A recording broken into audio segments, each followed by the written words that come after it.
सात रानीहरूको छोरा। एक समयको कुरा हो, एकजना राजा थिए जसका 7 रानीहरू थिए, तर उनका कुनै सन्तान थिएनन्। यो उनको लागि ठूलो दुःखको कुरा थियो, किनभने उनको मृत्युपछि उनको राज्यको उत्तराधिकारी हुने कोही थिएनन्। एक दिन एकजना गरिब बुढो फकीर राजा कहाँ आए र भने, तपाईको प्रार्थना सुनिएको छ, तपाईको इच्छा पूरा हुनेछ र तपाईका 7 रानीहरू मध्ये एकले छोरा जन्माउने छिन्। यो कुरा सुनेर राजा अत्यन्त खुसी भए र उनले देशभरि यो आगामी घटनाको लागि भव्य उत्सवको तयारी गर्न आदेश दिए। यसैबीच 7 रानीहरू एक शानदार महलमा विलासितापूर्ण जीवन बिताउँदै थिए, जहाँ सयौं दासीहरूले उनीहरूको सेवा गर्थे र उनीहरूले मनपर्ने मिठाई र खानाहरूको आनन्द लिन्थे। राजालाई शिकार गर्न अत्यन्त मन पर्थ्यो। एक दिन शिकारमा जानु अघि 7 रानीहरूले उनलाई सन्देश पठाए, हाम्रो प्रिय प्रभु, आज उत्तरतिर शिकार गर्न नजानुहोस्, किनभने हामीले नराम्रो सपना देखेका छौं र हामी डराउँछौं कि तपाईलाई कुनै अनिष्ट हुन सक्छ। रानीहरूको चिन्ता कम गर्न राजाले उनको इच्छा पूरा गर्ने वचन दिए र दक्षिणतिर शिकार गर्न गए, तर भाग्यवश उनले त्यहाँ कुनै शिकार फेला पारेनन्। पूर्व र पश्चिमतिर पनि उनलाई कुनै सफलता प्राप्त भएन। एक उत्साही शिकारी भएकोले खाली हात फर्कन नचाहने राजाले आफ्नो वचन बिर्सिए र उत्तरतिर लागे। उत्तरतिर पनि उनलाई सुरुमा कुनै शिकार भेटिएन, तर जब उनले त्यस दिनको लागि शिकार छोड्ने निर्णय गरे, एक्कासी सुनौलो सिङ र चाँदीको खुर भएको सेतो हरिण उनको सामुन्ने एक झाडीमा हरायो। यो हरिण यति छिटो बत्तियो कि उनले मुस्किलले देखे, तैपनि त्यो सुन्दर र रहस्यमय प्राणीलाई समात्ने तीव्र इच्छाले उनको मन भरियो। उनले तुरुन्तै आफ्ना सेवकहरूलाई झाडीको चारैतिर घेरा बनाउन आदेश दिए। बिस्तारै घेरा साँगुरो पार्दै उनले हरिणलाई बीचमा हाँकिरहेको देखे। नजिकै पुग्दा जब उनले हरिणलाई समात्न लागे, त्यसले एक ठूलो फड्को मारी राजाको टाउको माथि उठेर पहाडतिर भाग्यो। सबै कुरा बिर्सिएर राजाले आफ्नो घोडालाई कुदाएर हरिणको पछाडि लगे। आफ्ना सेवकहरूलाई धेरै पछाडि छोड्दै उनले हरिणलाई नजरमा राखे र घोडालाई कहिल्यै रोकेनन्।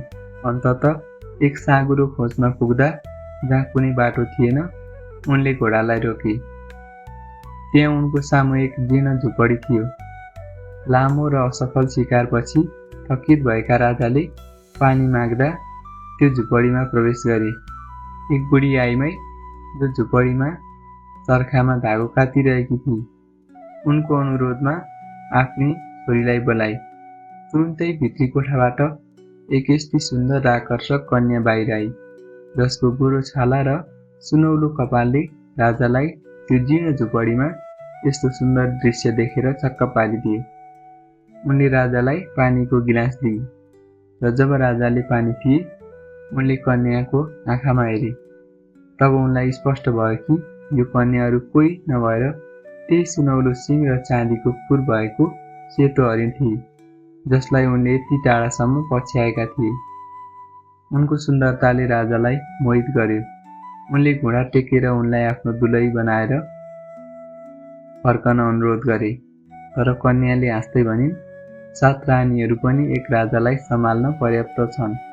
तैपनि जब राजाले उनको कुनै पनि कुरा अस्वीकार नगर्ने कुरा गरे र उनलाई सबै कुरा दिने वचन दिए, उनले जवाफ दिइन्, मलाई तपाईका 7 रानीहरूका आँखाहरू दिनुहोस्, तब मलाई विश्वास हुनेछ कि तपाईँ साँच्चै भनिरहनु भएको छ।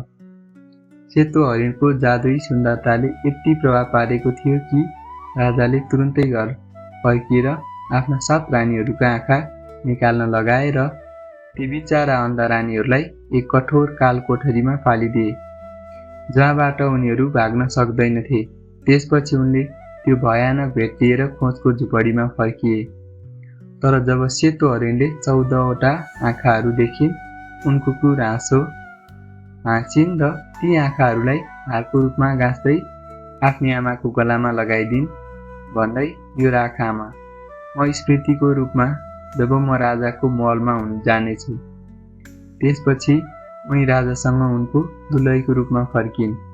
राजाले उनलाई 7 रानीहरूका समृद्ध कपडा र गहनाहरू लगाउन दिए, 7 रानीहरूको महलमा बस्न दिए र 7 रानीहरूका दासीहरूले उनको सेवा गर्न थाले।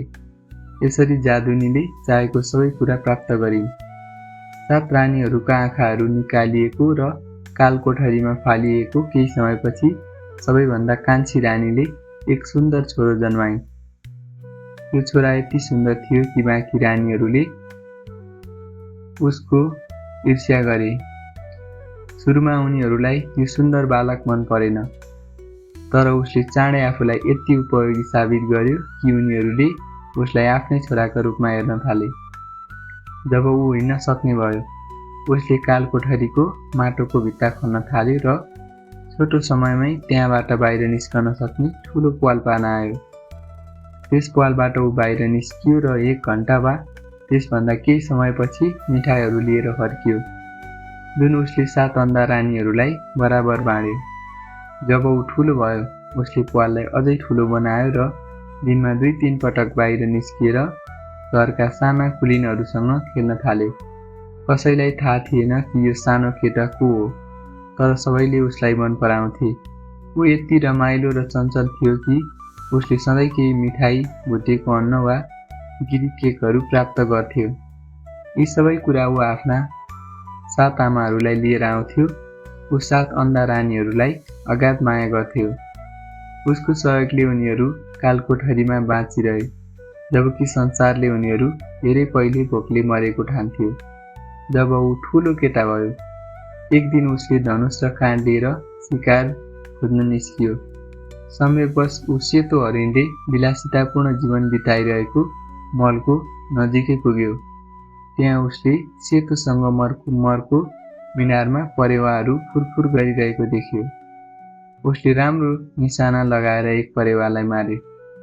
परेवा ठ्याक्कै त्यही झ्यालको नजिक खस्यो जहाँ सेतो रानी बसिरहेकी थिइन्। उनले बाहिर हेर्दा हातमा धनुष लिएर उभिएको सुन्दरी बोकलाई देखिन्। उनको जादुको शक्तिले उनलाई तुरुन्तै थाहा भयो कि यो राजाको छोरा हो। ईर्ष्या र क्रोधले उनको मन जल्यो र उनले तुरुन्तै त्यो युवकलाई नष्ट गर्ने निश्चय गरिन्। उनले एक सेवकलाई बोलाएर उसलाई आफ्नो सामु ल्याउन आदेश दिइन् र सोधिन्, के तिमीले भर्खर मारेको परेवा मलाई बेच्छौ? होइन, केटाले दृढतापूर्वक जवाफ दियो। यो परेवा मेरा 7 अन्धा आमाहरूका लागि हो, जो कालकोठरीमा बाँचिरहेका छन्। यदि मैले उनीहरूलाई खाना नलगिए उनीहरू भोकले मर्नेछन्। बिचरा आत्माहरू, सेतो जादुनीले कपटपूर्ण ढङ्गले भनिन्, के तिमी उनीहरूलाई फेरि आँखा फिर्ता दिन चाहदैनौ?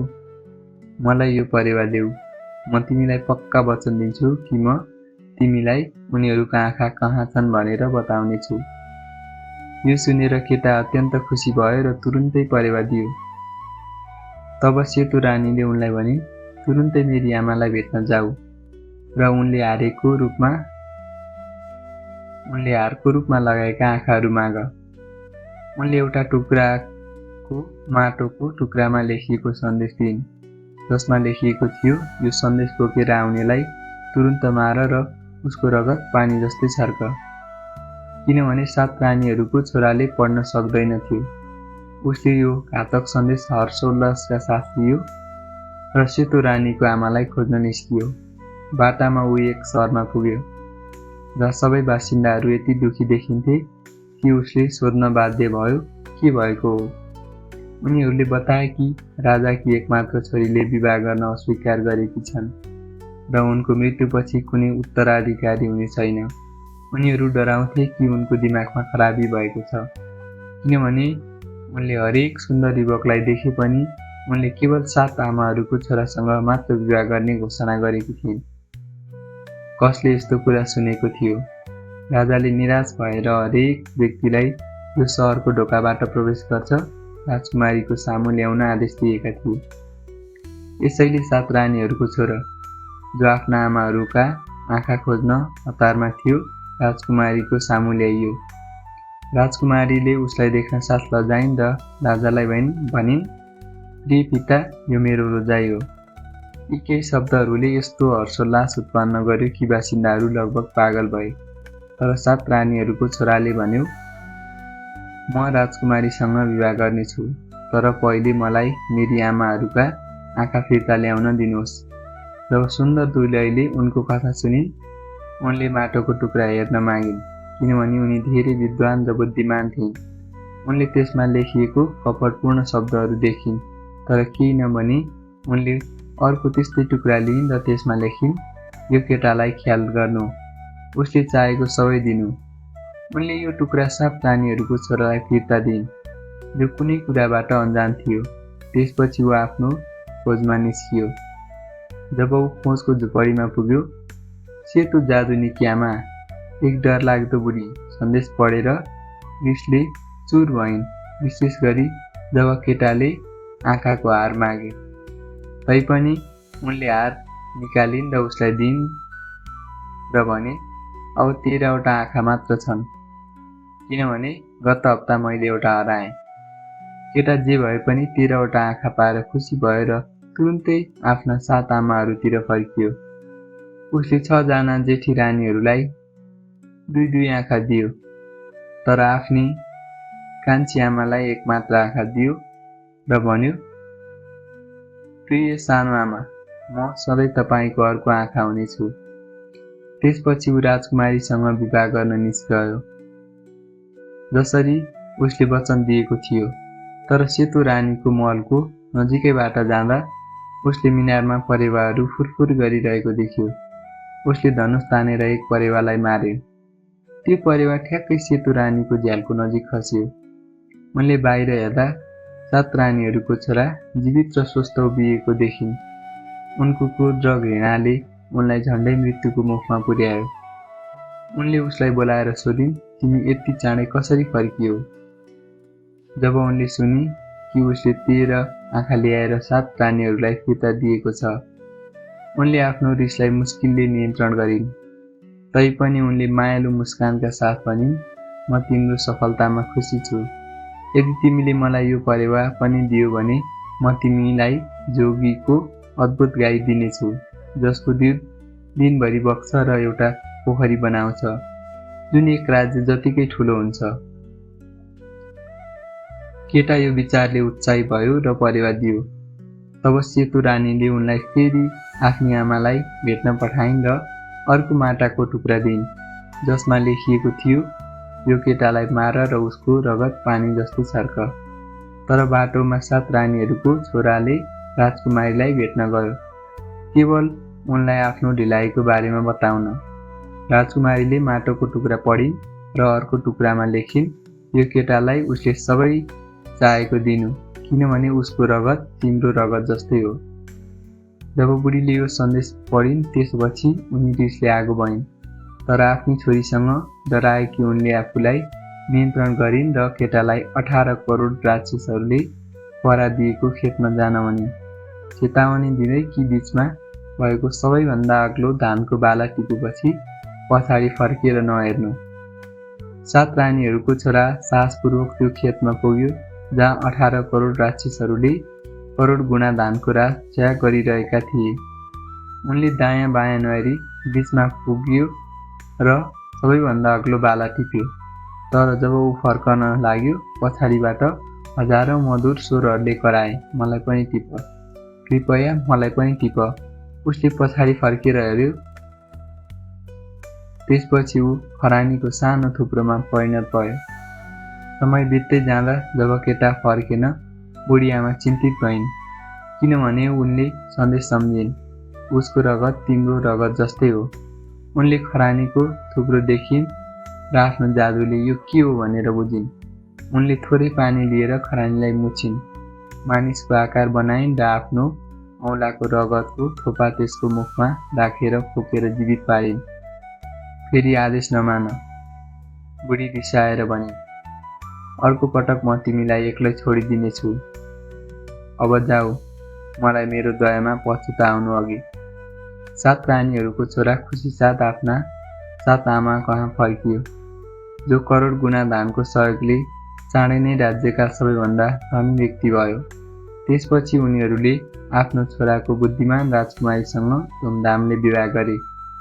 तर राजकुमारी यति चतुर थिइन् कि उनले आफ्नो पतिलाई उनको पितासँग चिनाउन र दुष्ट सेतो जादुनीलाई सजाय दिने सोचिन्।